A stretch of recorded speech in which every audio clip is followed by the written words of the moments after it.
하나님 말씀으로 사는 사람들.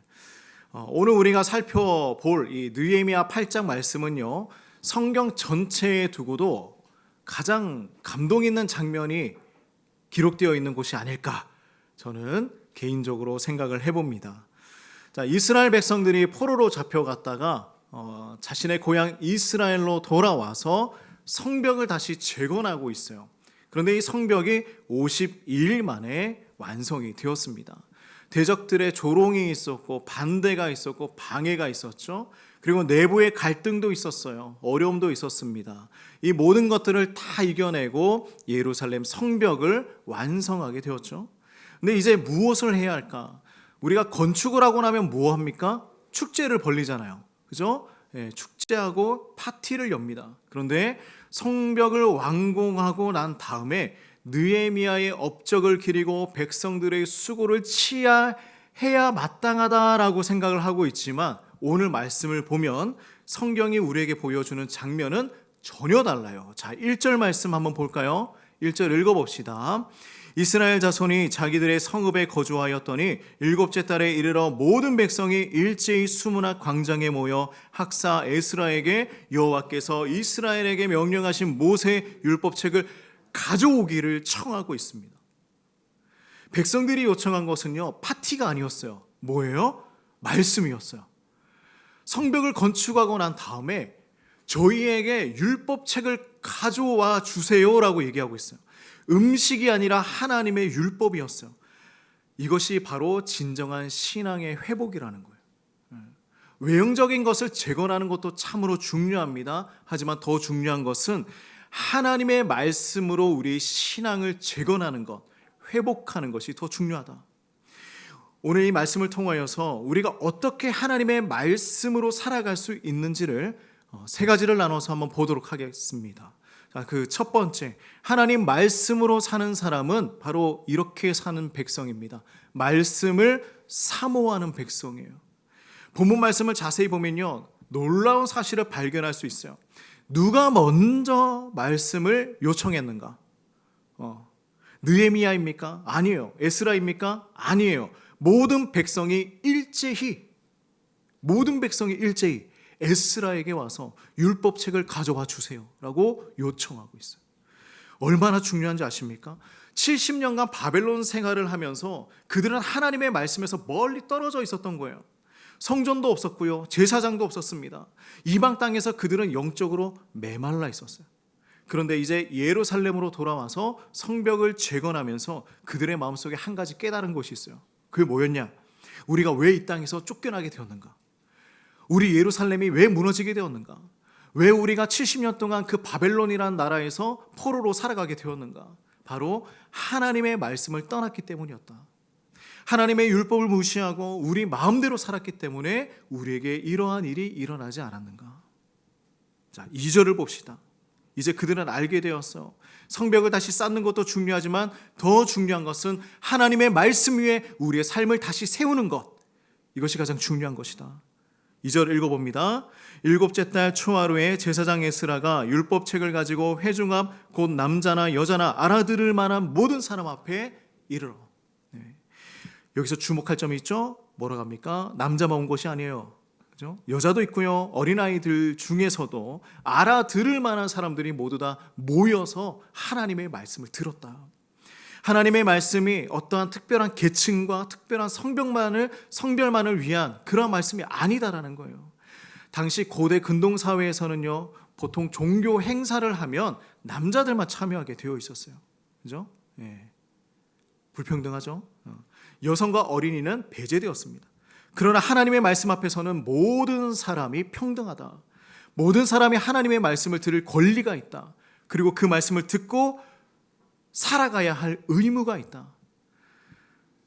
사랑하는 성도님들, 혹시 나는 신학을 배우지 않았고 나는 배움이 적어서 하나님의 말씀을 멀리하고 있지는 않으십니까?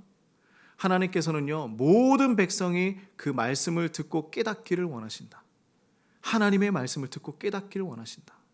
자, 3절 말씀 읽어봅니다. 수문 앞 광장에서 새벽부터 정오까지 남자나 여자나 알아들을 만한 모든 사람 앞에서 읽음에 뭇 백성이 그 율법책에 귀를 기울였는데, 시간을 보세요. 새벽부터 정오까지입니다. 대략 6시간이에요. 의자도 없는 광장에서 6시간 동안 서서 뭘 합니까? 말씀을 들어요. 예. 지금 우리 모두 서서 말씀을 들읍시다. 6시간 동안 감당할 수 있겠습니까? 1시간도 아니고 2시간도 아니고 6시간이에요. 저는 솔직히 목회자로서 이 말씀을 읽을 때마다 마음도 뜨거워지지만 한편으로는 좀 부끄러워지는 부분도 있어요. 오늘날 우리는 어떻습니까? 30분, 40분 설교도 길다고 느껴질 때가 있어요. 시계를 보면서 언제 끝나나.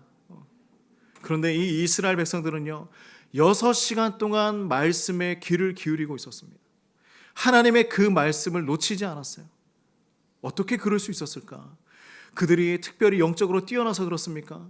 신앙이 깊어서 그렇습니까? 아니에요. 말씀을 갈급해했기 때문입니다. 70년 동안 말씀을 제대로 듣지 못한 그 백성들에게 하나님의 율법은요, 사막의 단비와 똑같은 거였어요. 갈급한 거예요.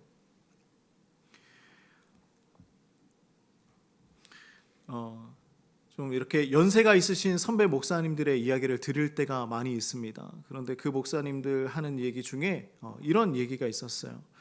1950년 한국 전쟁 직후에 어느 시골 교회에서 이 사경회 아십니까? 사경회, 말씀 사경회라고 들어보셨죠? 하나님의 말씀을 계속해서 듣고 예배하고 지금 우리가 생각하는 부흥회하고는 좀 많이 다릅니다.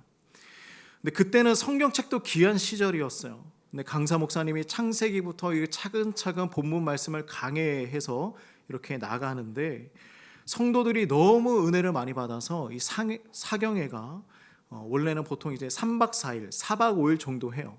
근데 일주일, 2주일, 한 달이 넘어갔다고 합니다. 끊임없이 하나님 말씀 앞에 가는 거예요. 그 말씀을 듣기 위해서. 매일 밤 모여서 말씀을 듣고 또 들었다고 합니다. 왜냐하면 말씀이 너무 귀했고 너무 좋았기 때문이라고 하죠. 우리는 그 모든 것을 내려놓고 하나님 말씀 앞에 설 수 있는 시간이 있을까요? 근데 지금은 어떻습니까? 성경책이 집에 몇 권씩 있어요. 그죠? 어떤 집은 성경이 종류별로 있어요. 우리말 성경, 쉬운 성경, 현대어 성경, 그죠? 예. 심지어는 원어 성경까지 있어요. 그죠? 히브리어, 헬라어 다 있습니다. 스마트폰만 꺼내 보면 언제든지 성경을 읽을 수가 있어요. 유튜브에는 엄청 유명한 설교들, 좋은 설교들이 넘쳐납니다. 그런데 역설적으로 우리는 말씀을 점점 더 멀리하는 것을 느껴가고 있습니까? 네, 어떠세요? 말씀이 흔해지니까 귀하게 여기지 않게 되는 우리의 모습들. 자, 아모스 선지자가 예언을 했습니다. 우리 8장 11절, 아모스 8장 11절 말씀 같이 읽어봅니다. 주 여호와의 말씀이니라. 보라, 날이 이를지라. 내가 기근을 땅에 보내리니 양식이 없어 주림이 아니며 물이 없어 가람이 아니요 여호와의 말씀을 듣지 못한 기갈이라. 제 이름이 나오냐? 그렇죠? 하나님의 말씀을 들을 수 없는 것, 이것이 가장 무서운 저주라는 거예요. 우리가 지금 말씀을 자유롭게 들을 수 있다는 것이 얼마나 큰 축복인지를 깨달아야 됩니다. 예. 어딜 가나 말씀을 들을 수 있어요. 핸드폰만 그냥 이렇게 열기만 해도 말씀을 들을 수가 있습니다. 근데 안 들어요. 그렇죠? 5절에서 6절 오늘 본문 말씀을 읽어봅니다. 시작. 에스라가 모든 백성 위에 서서 그들 목전에 책을 펴니 책을 펼 때에 모든 백성이 일어서니라. 에스라가 위대하신 하나님 여호와를 성축하매 모든 백성이 손을 들고 아멘 아멘 하고 응답하고 몸을 굽혀 얼굴을 땅에 대고 여호와께 경배하니라. 아멘. 책을 펼 때 모든 백성이 일어났어요. 하나님의 말씀에 대한 존경의 표시입니다. 오늘날 유대 회당에서도요, 토라 율법을 꺼내서 읽을 때면 모든 사람이 일어서는 전통이 있어요. 그리고 우리나라의 몇몇 교회들도 성경 말씀을 낭독할 때에 일어서서 성경을 읽습니다. 이것이 어디에서 유래했을까요? 바로 느헤미야 8장 말씀에서 시작된 것이죠. 에스라가 하나님을 송축하자 백성들이 아멘 아멘 하며 응답합니다. 그리고 몸을 굽혀서 얼굴을 땅에 대고 경배해요. 이것이 말씀 앞에 서는 올바른 자세라는 거예요. 우리는 예배 시간에 말씀이 선포될 때 어떤 자세로 듣습니까? 편안한 자세로 듣는 거 좋아요. 그런데 마음의 자세는 어때요? 하나님께서 지금 나에게 말씀하신다라는 경외심을 가지고 말씀을 듣고 있으십니까? 자, 우리가 종교 개혁사를 공부를 하고 이제 웨스트민스터 신앙 고백서가 있다라는 것은 이제 잘 알고 있죠. 거기에 1장 4절 본문을 읽어보면요, 이렇게 이야기를 하고 있습니다. 한번 보여주세요. 우리는 성경의 권위를 인하여 성경을 믿어야 하고 순종하여야 하는데, 성경의 권위는 어떤 사람이나 교회의 증언에 달려있지 않고 전적으로 진리 자체이신 하나님, 그 성경의 저자이신 하나님께 달려있다. 그러므로 성경은 받아들여야 하는데, 왜냐하면 하나님의 말씀이기 때문이다. 이거예요. 우리가 설교를 들을 때에 그저 목사의 말을 듣고 있다라고 생각하면 안 됩니다. 성경 자체가 바르게 해석되고 바르게 선포된다면 그것은 하나님의 말씀이라는 거예요. 하나님께서 지금 나에게 직접 말씀하고 계시다. 자, 여기서 오해하면 안 돼요. 또 목사님이 무슨 직통 계시 받아서 이렇게 하나님하고 대화하면서 바로 얘기를 한다, 이렇게 얘기하면 이단입니다. 그런 얘기가 아니죠. 하나님의 말씀 그 자체를 바르게 해석하고 바르게 전하고 있다면 그것은 하나님께서 우리에게 들려주시는 말씀이라는 거예요. 자, 7절에서 8절 읽어봅니다. 시작. 예수아와 바니와 세네바와 야민과 악국과 사부대와 호비대와 마아세야와 그리다와 아사랴와 요사박과 하난과 블라야와 레위 사람들은 백성이 제자리에 서 있는 동안 그들에게 율법을 깨닫게 하였는데, 하나님의 율법책을 낭독하고 그 뜻을 해석하여 백성에게 그 낭독하는 것을 다 깨닫게 했다라고 합니다. 레위 사람들이 한 일이 무엇입니까? 율법을 그냥 하나님의 말씀을 낭독만 한 것이 아니라 그 뜻을 어떻게 했어요? 해석했어요. 번역했어요. 분명하게 하고 명확하게 설명했습니다. 왜 그랬을까요? 70년 동안 바벨론 포로로 살아가면서 많은 이스라엘 백성들이 히브리어를 잊어버렸어요. 그래서 그들은 아람어를 사용합니다. 레위 사람들이 히브리어로 된 율법을 아람어로 번역하고 그 의미를 상세하게 설명해 주는 거예요. 중요하기 때문에. 여기서 우리는 진정한 설교라는 것이 뭔지 알 수가 있겠죠. 설교는 성경을 읽어주는 것 그 자체가 아니에요. 본문을 떠나서 나의 생각을 말하는 것도 아닙니다. 오직 진정한 설교는 하나님의 말씀을 정확하게 해석하고 그 의미를 분명하게 전달을 해서 듣는 사람들이 깨닫고 순종하게 만드는 것이 설교라는 거예요. 말씀을 전하는 자가 내 생각을 얘기하는 것이 아니에요. 하나님의 말씀, 하나님의 뜻을 전하는 것이 설교라는 것이죠. 그래서 종교개혁자들이 뭐라고 항상 외쳤습니까? 오직 성경을 외쳤던 것입니다. 오직 성경. 교황의 권위도 교회의 전통도 인간의 이성도 아닌 오직 성경만이 우리의 신앙과 삶의 최종 권위가 된다는 것입니다. 성경만이 내 삶에서 권위가 있다. 왜냐하면 하나님의 말씀이기 때문이다. 하나님의 말씀으로 살아가는 사람들, 두 번째는 이거예요. 말씀에 응답하는 백성입니다. 말씀으로 사는 사람은요, 응답하며 살아가는 사람들입니다. 자, 9절 한번 볼까요? 뭐로 갑니까? 백성이 율법의 말씀을 듣고 다 우는지라. 할렐루야. 말씀을 듣고 우는 역사가 일어났어요. 기뻐서 즐거워서 운 것이 아니고 하나님의 말씀을 들으면서 나의 죄를 깨닫게 되었기 때문입니다. 로마서 3장 20절 우리에게 말씀하죠. 율법으로는 죄를 깨달음이니라. 하나님의 율법은 거울과 같은 거예요. 우리가 거울 앞에 서면 나의 모든 모습이 다 비춰지지 않습니까? 하나님의 말씀 앞에 서면 나의 모든 것들이 다 보여집니다. 우리가 얼마나 하나님의 기준에서 멀리 떨어져 있는지, 우리가 얼마나 죄 가운데 살아가고 있는지. 이스라엘 백성들의 그 눈물은요, 회개의 눈물이었어요. 하나님, 우리가 잘못 살아왔네요. 우리가 이렇게 하나님의 말씀대로 살아가야 하는데 우리는 그렇게 살지 못했습니다. 우리가 하나님의 말씀을 떠나 살았기 때문에 우리가 이렇게 고난스럽게 살아갔습니다. 요시야 왕 때도 이런 일이 똑같이 일어납니다. 요시야가 율법책을 발견하고 나서 그 내용을 듣고 옷을 찢는 일이 있었어요. 너무나 괴로웠기 때문이었어요. 하나님의 율법을 얼마나 심각하게 어겼는지 알게 되었기 때문이었습니다. 진정한 말씀의 능력이 바로 여기에 있어요. 자, 히브리서 4장 12절 말씀 함께 읽어봅시다. 하나님의 말씀은 살아있고 활력이 있어 좌우의 날선 어떤 검보다도 예리하여 혼과 영과 및 관절과 골수를 찔러 쪼개기까지 하며 또 마음의 생각과 뜻을 판단하나니. 하나님의 말씀은 우리의 가장 깊은 곳까지 들어와서 우리를 비추어 주는 거예요. 우리가 숨기고 싶은 죄, 우리가 정당화하려는 연약함, 우리가 모르고 지나치는 불순종들 모두 다 드러납니다. 근데 여기서 흥미로운 일이 오늘 본문 말씀에 일어납니다. 자, 9절과 10절 말씀 읽어봅시다. 시작. 백성이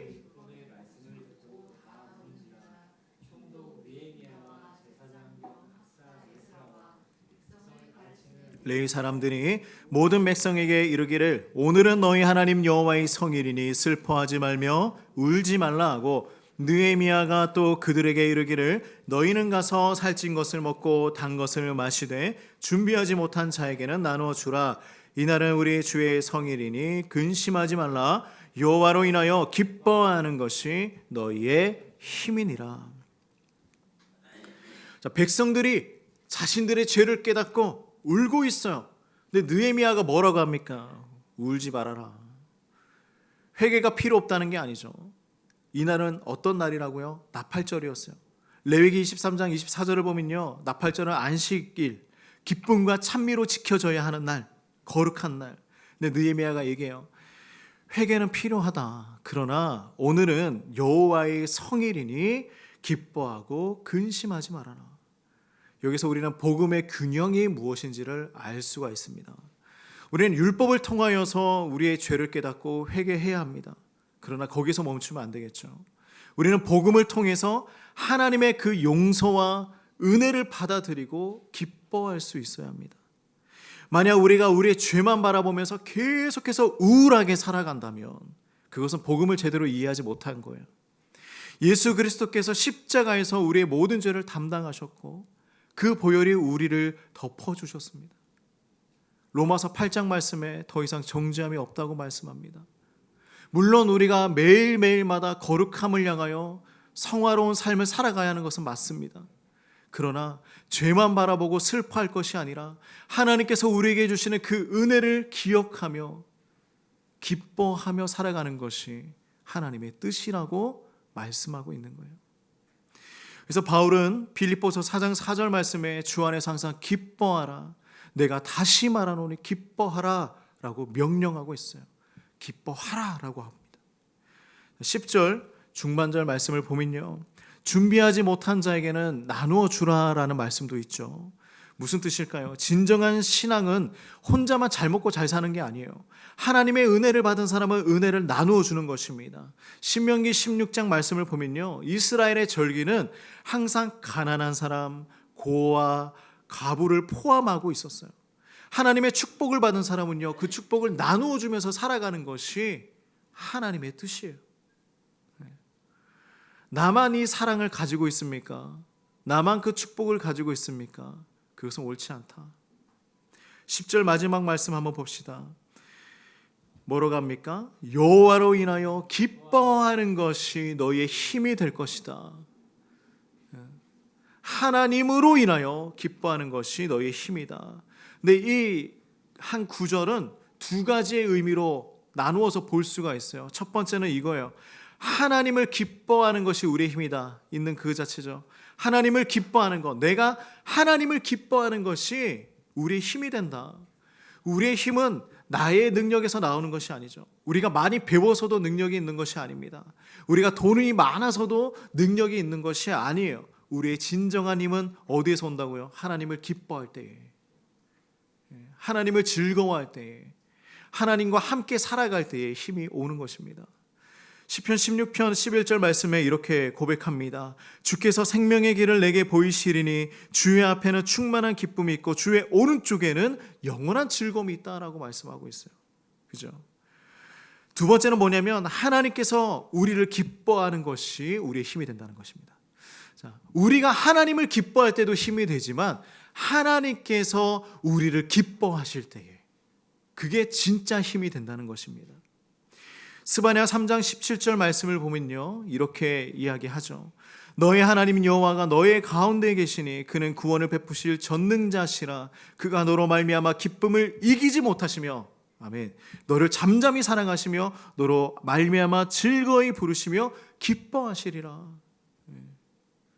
하나님이 너희 가운데 계시는데 구원을 베푸시는 분이신데 너희로 말미암아 그 기쁨을 이기지 못한다 말씀하세요. 하나님이 우리를 기뻐하시는 거예요. 우리가 완벽해서가 아니라 우리가 예수 그리스도 안에 있기 때문에 기뻐하시는 거예요. 그래서 기뻐하는 것입니다. 자, 느헤미야 8장 12절 말씀입니다. 같이 읽어볼까요? 시작. 모든 백성이 곧 가서 먹고 마시며 나누어 주고 크게 즐거워하니 이는 그들이 그 읽어 들려준 말을 밝히 알미라. 그죠?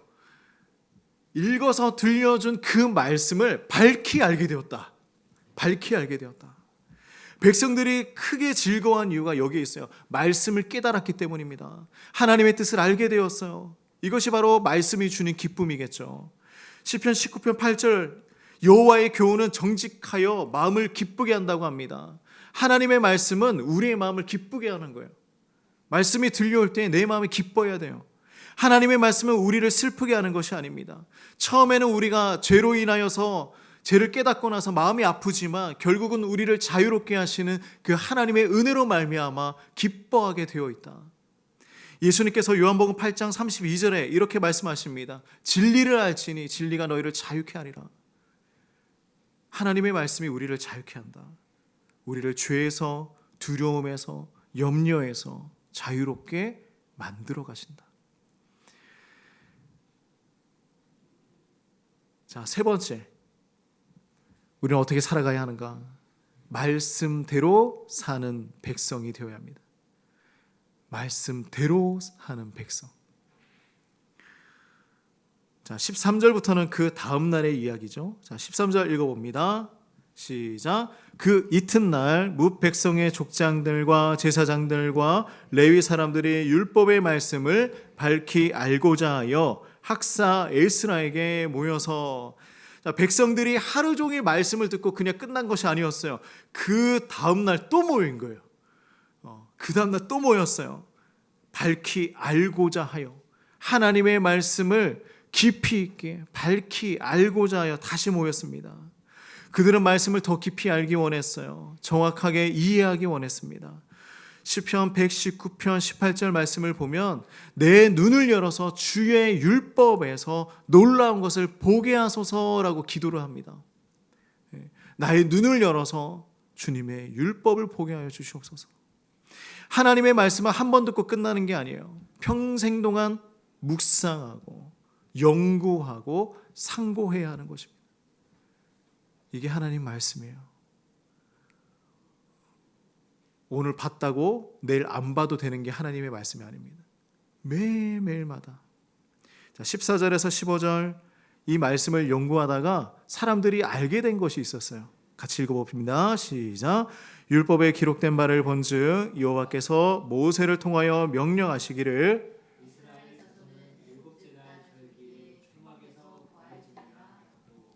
또 일러스되 모든 성읍과 예루살렘에 공포하여 이르기를 너희는 산에 가서 감람나무 가지와 들감람나무 가지와 화석류나무 가지와 종려나무 가지와 기타 무성한 나무 가지를 가져다가 기록한 바를 따라 초막을 지으라 하라 한지라.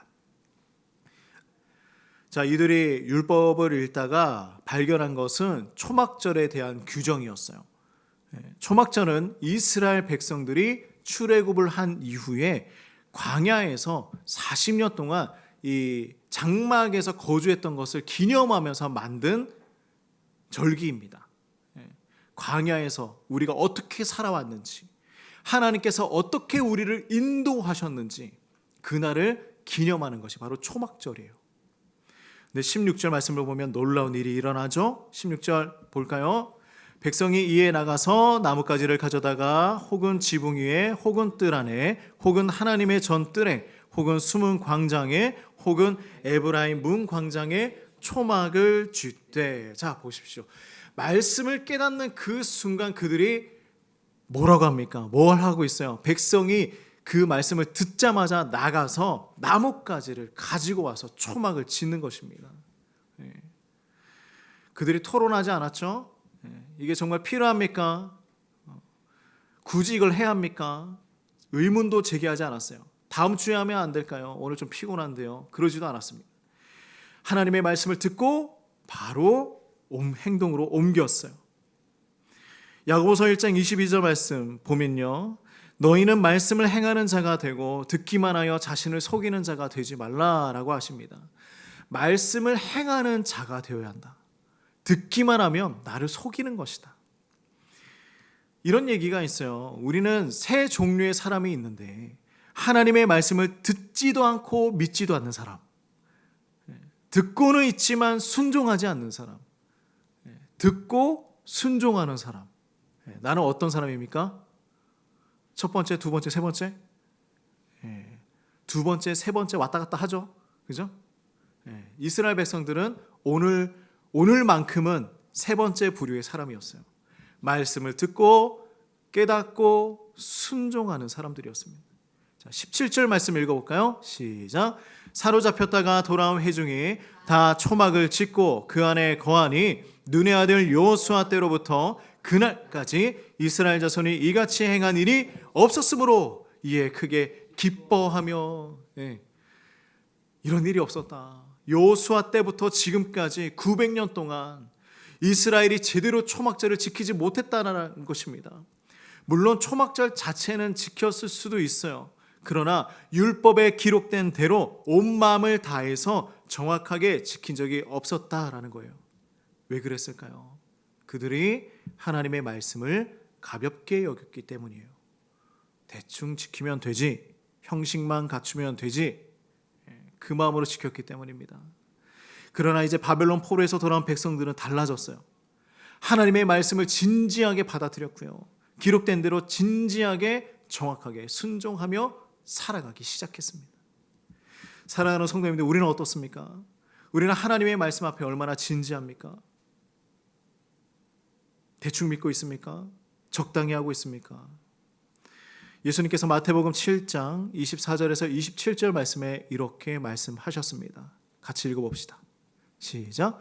그러므로 누구든지 나의 이 말을 듣고 행하는 자는 그 집을 반석 위에 지은 지혜로운 사람 같으니 비가 내리고 창수가 나고 바람이 불어 그 집에 부딪히되 무너지지 아니하나니 이는 주추를 반석 위에 놓은 까닭이요 나의 이 말을 듣고 행하지 아니하는 자는 그 집을 모래 위에 지은 어리석은 사람 같으리니 비가 내리고 창수가 나고 바람이 불어 그 집에 부딪힘에 무너져 그 무너짐이 심하니라. 예수님이 이렇게 말씀하시는 거예요.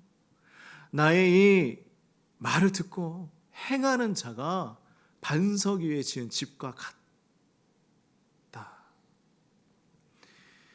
말씀을 듣고 행하는 것, 이것이 우리 신앙의 기초예요. 이게 기본이에요. 말씀대로 살아가는 것, 이것이 우리를 견고하게 세워나가는 것입니다. 18절 결론을 내리고 있습니다. 읽어볼까요? 시작. 에스라는 첫날부터 끝날까지 날마다 하나님의 율법책을 낭독하고 무리가 이레 동안 절기를 지키고 여덟째 날에 규례를 따라 성회를 열었느니라. 아멘. 자, 7일 동안 절기를 지켰습니다. 에스라는 매일 말씀을 낭독했습니다. 백성들은 그 말씀을 듣고 기뻐했어요. 이것이 말씀 중심으로 살아가는 삶입니다. 하루만 말씀을 듣고 끝난 것이 아니죠. 매일 날마다 말씀을 들었어요. 사랑하는 성도님들, 오늘 우리가 이 함께 나누었던 말씀 가운데 무엇을 지금 생각하고 마음속에 새기셨습니까? 첫 번째, 진정한 부흥, 우리가 부흥을 위해서 기도하죠. 근데 그 부흥은 어디서 오는가? 어떤 양적인 부흥이 아니라 우리의 삶의 부흥이 어디서 오는가? 그 부흥은 하나님의 말씀을 갈급해 하는 데서부터 나오는 것입니다. 내가 하나님의 말씀을 얼마나 뜨겁게 사랑하고 있느냐. 내 가슴에서 하나님 말씀을 대할 때마다 뜨거운 무언가가 끌어올라오는 그런 경험이 있으십니까? 역사를 보면 진정한 부흥은 항상 하나님의 말씀으로 돌아갈 때 일어났어요. 종교개혁이 그랬죠. 마틴 루터가 로마서를 연구하다가 오직 믿음으로 의롭다함을 얻는다, 그 진리를 발견했을 때 유럽 전체가 변화되는 역사가 일어났습니다. 존 칼빈이 제네바에서 한 일이 무엇입니까? 창세기부터 성경을 순서대로 강해하며 매주 매일 말씀을 선포했습니다. 그 결과 제네바가 변화되게 되었고 그 영향 또한 유럽으로 퍼져나가게 되었습니다. 우리나라의 평양 대부흥 운동도 마찬가지죠. 1907년 장대현 교회에서 말씀이 선포되고 자신의 죄를 회개하면서 나아가기 시작했을 때에 한국 땅이 변화되기 시작했습니다. 부흥은요, 새로운 프로그램에서 오는 것이 아니에요. 화려한 행사에서 오는 것도 아닙니다. 진정한 부흥은 하나님의 말씀으로 돌아갈 때 일어나는 것입니다.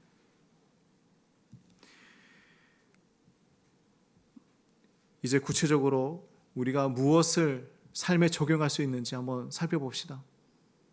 네, 지금부터는 숙제입니다. 네, 숙제예요. 이번 주부터 매일 성경을 읽는 시간을 정하시기 바랍니다. 네, 아침이든 잠을 자기 전이든 성경 읽는 시간을 이젠 정하세요. 내 양심에 손을 올리고 한번 생각해 봅시다. 시간이 없습니까? 네. 아닐걸요? 우리 안드로이드는 잘 몰라서 그렇지만 아이폰은 보면 내가 사용한 시간이 기록이 되잖아요. 핸드폰. 그죠?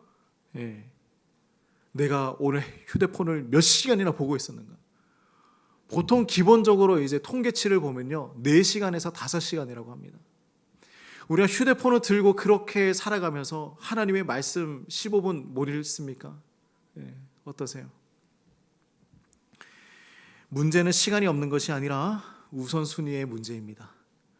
예, 쇼츠 그만 보시고 유튜브 조금 줄이시고 인스타 조금 줄이시고 하나님 말씀을 읽는 시간을 늘려가시기 바라요. 그리고 주일 예배 때 설교를 귀 기울여 들으시기 바랍니다. 자, 우리 성도님들은 노트 많이 하시잖아요, 그죠? 설교할 때 노트 하시죠? 예, 하다가 안 하다가 하시겠지만 많이들 하십니다. 노트 하고 집에 가져가서 그 말씀 가지고 또 가족들하고 얘기하고 오늘 받은 은혜, 내가 생각했던 것, 말씀 가운데 있었던 일들 같이 나누고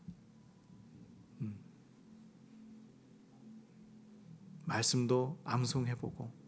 옛날에는 말씀을 암송해야 밥을 줬잖아요, 그죠? 예, 성경학교 이렇게 가면 말씀을 암송해야 밥을 줬습니다. 우리도 오늘 점심부터 말씀 암송 안 하면 밥을 주지 않는 걸로. 그렇습니다. 그래서 오늘 우리에게 필요한 것이 무엇인가? 더 큰 예배당입니까? 더 좋은 음향시설? 아니면 더 많은 프로그램? 아니라는 거예요. 우리에게 필요한 것은요, 하나님의 말씀이에요. 내가 그것을 가지고 어떻게 살아가느냐, 뜨거운 마음을 가지고 하나님의 말씀을 어떻게 대하느냐, 그걸 가지고 있으면 우리의 인생이 변화되기 시작합니다. 말씀에 대한 갈급함이에요. 그래서 오늘 우리 모두가 결단하길 바랍니다. 나는 하나님의 말씀을 정말 사랑하는 사람이 되고 싶습니다. 하나님의 말씀을 사랑하게 하여 주시옵소서. 매일 말씀을 읽고 묵상하겠습니다. 말씀을 들을 때 온 마음을 다하겠습니다. 그리고 그 말씀대로 순종하며 살아가겠습니다. 우리가 모두 결단하길 원합니다. 사랑하는 성도님들, 10절 말씀 우리 다시 한번 기억해 봅시다.